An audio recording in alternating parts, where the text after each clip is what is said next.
Saya sangat yakin dengan konsep bahwa setiap peserta didik memiliki keunikannya masing-masing, dan tentunya setiap peserta didik berbeda.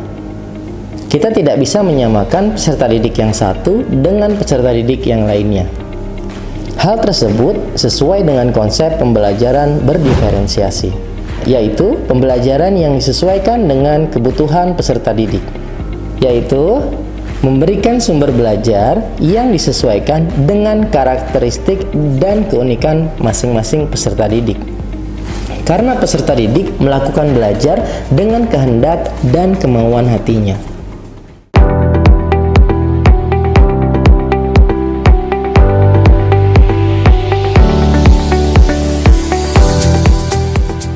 Bismillahirrahmanirrahim. Assalamualaikum warahmatullahi wabarakatuh. Salam sejahtera untuk kita semuanya. Izin memperkenalkan diri Bapak Ibu hebat. Saya Arif Budiman, tenaga pendidik dari SMP PGRI 1 Tangerang. Pada kesempatan ini, izinkan saya berbagi praktik baik yang telah saya lakukan bersama peserta didik saya di kelas 76 pada materi persamaan linier satu variabel. Awalnya, dalam mengajar, saya tidak begitu melibatkan makna keberagaman. Sehingga, dalam melakukan pembelajaran, masih belum sepenuhnya berpihak pada peserta didik. Akhirnya saya tersadar akan makna diferensiasi dalam belajar sangat perlu untuk dilakukan. Dalam pembelajaran berdiferensiasi, saya mengawali dengan melakukan identifikasi kebutuhan dan kesiapan belajar peserta didik. Dalam hal ini saya menggunakan 2 tes. Tes yang pertama untuk mengetahui gaya belajar peserta didik. Tes yang kedua adalah tes untuk mengetahui kesiapan belajar peserta didik. Saya menggunakan asesmen diagnostik yang ada pada aplikasi Merdeka Mengajar untuk mengetahui pemetaan kompetensi prasyarat dari materi yang akan dipelajari. Hasil tes mengenai gaya belajar menunjukkan data bahwa di kelas tersebut terdapat 12 siswa dominan dengan gaya belajar kinestetik, 14 siswa dominan dengan gaya belajar visual, dan 10 orang dominan dengan gaya belajar auditory. Khusus untuk tes kesiapan belajar siswa, didapatkan data 4 siswa sudah mahir, 10 siswa termasuk cakap, 14 siswa memiliki pemahaman dasar, dan 8 siswa perlu intervensi khusus. Dalam awal pembelajaran seperti biasa, saya mengawali dengan memberi salam, menyapa, menanyakan kabar, melakukan ice breaking, dan tak lupa saya memberikan pertanyaan pemantik untuk seluruh siswa terkait dengan materi persamaan linier satu variabel. Sudah bisa dimulai kegiatan belajarnya? Oke, boleh Bapak minta bantu cek kerapihan meja dan kursinya, dirapikan dulu boleh? Ya, dilurusin silahkan. Bismillahirrahmanirrahim. Assalamualaikum warahmatullahi wabarakatuh. Waalaikumsalam warahmatullahi wabarakatuh. Selamat siang semuanya. Siang. Baik, gimana kabarnya hari ini? Baik, sehat? Sehat. Baik, Bapak boleh bantu cek yang tidak hadir hari ini siapa? Sisi, siapa lagi? Ini siapa? Kansa, siapa lagi? Oh ya, Rosma. Oke, baik. Tahu kenapa temannya tidak hadir? Sakit. Baik, kita doakan sama-sama ya. Mudah-mudahan teman yang hari ini sakit, mereka cepat sembuh dan bisa gabung belajar lagi sama kita. Oke, baik. Siapa yang mau memimpin kegiatan berdoa pada hari ini? Wow, hari ini banyak banget nih yang memimpin doa nih. Maaf ya, Bapak akan persilakan Silvani untuk memimpin doa. Silvani boleh silahkan ke depan. Kita berdoa sama-sama. Di sini nak, silahkan. Mari kita berdoa sesuai agama masing-masing. Berdoa dipersilakan. Baik, kalau sudah, mohon perhatiannya lagi. Bapak izin menyampaikan tujuan kegiatan belajar kita hari ini. Kalian bisa lihat di layar, ada berapa tujuan belajar kita hari ini? 4. Sebelumnya Bapak mau cerita dulu, boleh nggak? Boleh. Tadi sebelum Bapak masuk, Bapak tuh titip makan siang sama Mang Dedi. Bapak kasih uang 100.000. Pak, ada yang punya ide nggak? Gimana ya kira-kira cara Bapak tahu harga satu ketoprak dan satu porsi baksonya berapa?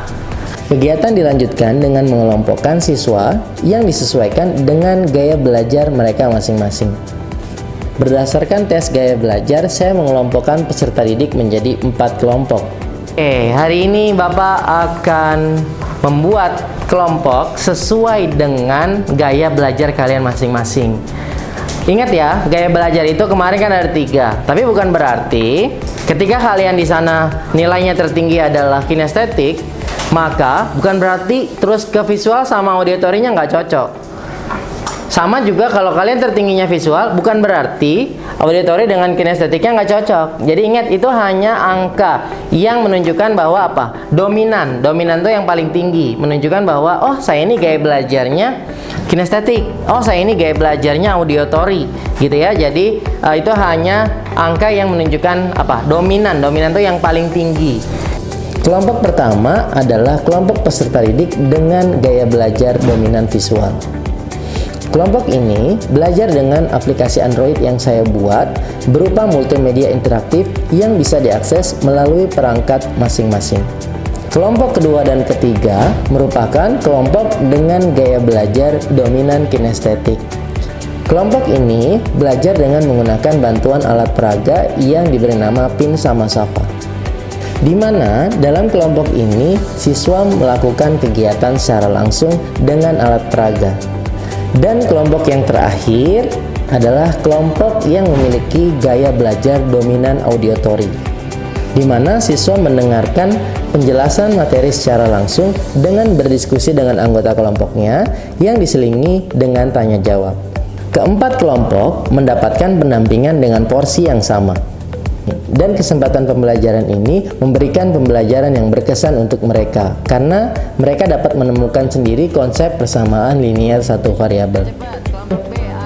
Selanjutnya, siswa diberikan lembar kerja peserta didik yang disesuaikan dengan kategori kesiapan belajar yang berbeda antara siswa yang satu dengan siswa yang lainnya. Siswa dengan kemampuan mahir akan menjadi tutor sebaya bagi teman-teman di kelompok lain. Namun, apabila siswa membutuhkan bantuan, dapat bertanya kepada guru. Siswa dengan kategori memiliki kemampuan dasar dan perlu intervensi khusus, guru wajib melakukan pendampingan dan memberikan penjelasan lebih intensif. Pada tahap selanjutnya, masing-masing kelompok diberikan sebuah permasalahan atau kasus berupa soal cerita kontekstual yang dapat mereka presentasikan. Guru memberikan beberapa alternatif pilihan media presentasi.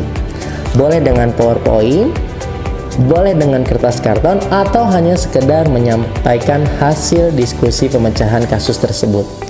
Kegiatan diakhiri dengan kuis bersama. Cara jawabnya, di sini ada 4 pilihan jawaban, A, B, C, dan D. Kalau kalian rasa jawabannya A, maka kalian taruh posisi yang A di atas, maka kalian angkat gini. Pada tahapan ini, saya menggunakan aplikasi Plickr, di mana guru menampilkan soalnya, sedangkan siswa menjawab dengan cara mengangkat kertas yang disesuaikan posisinya dengan pilihan jawaban mereka masing-masing. Pada tahapan ini, peserta didik terlihat sangat antusias. Selanjutnya yaitu kegiatan penutup. Siswa dan guru menyimpulkan dan melakukan refleksi pada kegiatan pembelajaran hari ini. Terutama, saya menanyakan kepada peserta didik bagaimana perasaan mereka setelah melalui kegiatan pembelajaran. Sebentar, oke, siapa yang kamu klik bilang? Udah. Baik semuanya, terima kasih. Dari awal kegiatan sudah antusias ya dalam mengikuti kegiatan pembelajaran sampai kegiatan tadi yang terakhir. Seru. Baik, sama-sama kita mengucap hamdalah, alhamdulillah. Baik, terima kasih. Jangan lupa materi yang hari ini kita pelajari diulang lagi di rumah ya. Pembelajaran ini berfokus pada 3 hal pembelajaran berdiferensiasi, yaitu diferensiasi konten, diferensiasi proses, dan diferensiasi produk. Pada diferensiasi konten, setiap siswa dengan gaya belajar yang berbeda akan mengamati sumber belajar yang berbeda pula. yang disesuaikan dengan gaya belajar mereka masing-masing. Ada yang auditory, ada yang visual, ada juga yang kinestetik. Yang kedua adalah diferensiasi proses, di mana setiap kelompok akan berkolaborasi dengan perannya masing-masing sesuai dengan kategori pemahamannya. Yang ketiga yaitu diferensiasi produk, di mana pada tahap akhir pembelajaran, siswa diberikan kebebasan untuk memilih beberapa bentuk media presentasi. Sekali lagi, guru bukan merupakan satu-satunya sumber belajar. Karena siswa bisa mendapatkan bantuan dari siswa lain, sehingga guru dapat mengambil waktu untuk memberikan bimbingan bagi siswa yang membutuhkan. Berikut praktik baik yang sudah saya lakukan di SMP PGRI 1 Tangerang. Semoga bermanfaat. Terima kasih. Wassalamualaikum warahmatullahi wabarakatuh.